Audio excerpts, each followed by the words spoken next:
नमस्कार दोस्तों। तो कल मटेरियल मैनेजमेंट का एग्जाम है और मुझे पता है थोड़ी बहुत टेंशन तो हो रही होगी, लेकिन फिकर नॉट। ये खास एक्सप्लेनर मैंने इसीलिए बनाया है ताकि आपका यूनिट 1 बस कुछ ही मिनटों में मक्खन की तरह तैयार हो जाए। ये देखो स्क्रीन पर, ये है आपका ऑफिशियल बीकॉम का सिलेबस। अगले 5 मिनट में हम इन्हीं सारे टॉपिक्स को खत्म करने वाले हैं ताकि एग्जाम के लिए आपका कॉन्फिडेंस एकदम नेक्स्ट लेवल पर पहुंच जाए। तो ये रहा हमारा आज का गेम प्लान।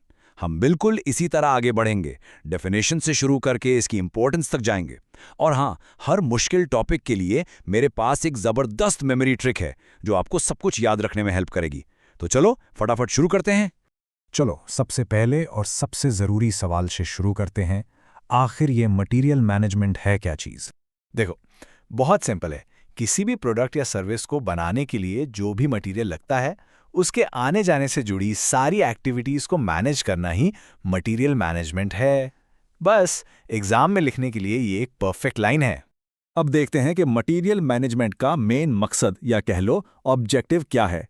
इसे याद रखना बच्चों का खेल है, बस 5 आवर्स का फॉर्मूला याद रखना। सोचो किसी भी कंपनी को क्या चाहिए? सही क्वालिटी का सामान, सही मात्रा में, सही समय पर, सही कीमत पर और सही जगह से। बस यही है वो 5 आवर्स जो मटेरियल मैनेजमेंट के सबसे बेसिक ऑब्जेक्टिव्स हैं। ये पांचों पॉइंट्स अच्छे से याद कर लेना। चलिए अब आते हैं इसके फंक्शंस पर। यह सवाल एग्जाम में बहुत बार पूछा जाता है और मेरे पास एक शानदार ट्रिक है जिससे आप सारे पॉइंट्स चुटकियों में याद रख लेंगे। जरा सोचो, अगर एग्जाम में ये सवाल आ जाए, what are the core functions of materials management, तो क्या जवाब लिखोगे? तो देखो, ये 7 कोर फंक्शंस हैं। कितनी ज़रूरत है उसकी प्लानिंग करना, कहाँ से लेना है वो चुनना, फिर खरीदना, स्टॉक को मैनेज करना, सामान का आना जाना देखना, क्वालिटी चेक करना और आखिर में सारे डेटा को एनालाइज करना। अब सवाल ये है कि इन सबको याद कैसे रखें? बहुत ही आसान है, बस ये एक शब्द याद कर लो, RSPLQD।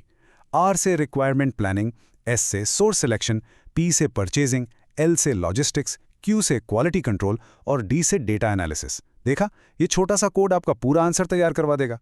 मटेरियल मैनेजमेंट का स्कोप मतलब इसका दायरा काफ़ी बड़ा होता है, लेकिन एग्जाम के लिए हम इसे एक और मेमोरी हैक से एकदम सिंपल बना देंगे।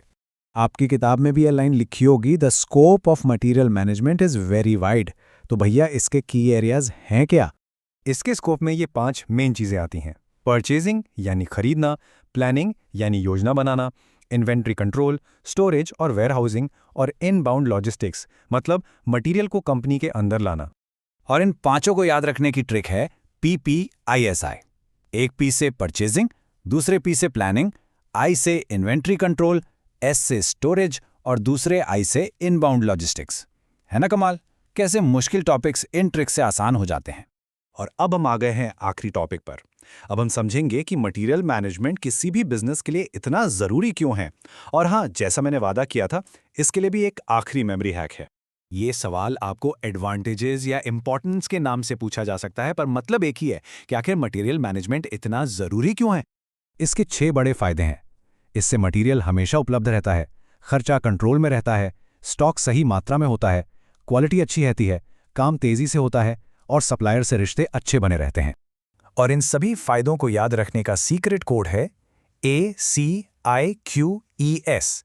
A से अवेलेबिलिटी, C से कॉस्ट, I से इन्वेंट्री, Q से क्वालिटी, E से एफिशिएंट ऑपरेशंस और S से सप्लायर रिलेशनशिप। बस इतना ही आसान है। चलो तो अब जितनी भी मेमोरी ट्रिक्स सीखी हैं उनका एक फटाफट वाला रिकैप करते हैं।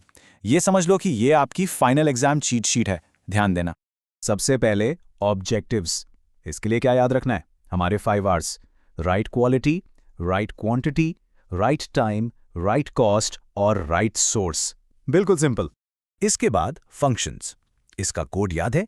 जी हाँ, RSPLQD। Requirement, source, purchasing, logistics, quality और डेटा। अब बारी है स्कोप की।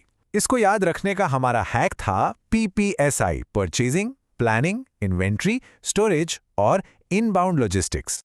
और आखिर में इंपॉर्टेंस या फायदे।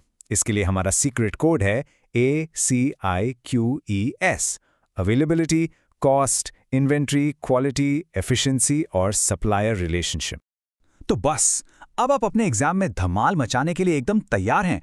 इन ट्रिक्स को अच्छे से याद रखना। मुझे पूरा विश्वास है कि आप बहुत अच्छा करोगे। आपके कल के एग्जाम के लिए बहुत बहुत शुभकामनाएं। All the very best.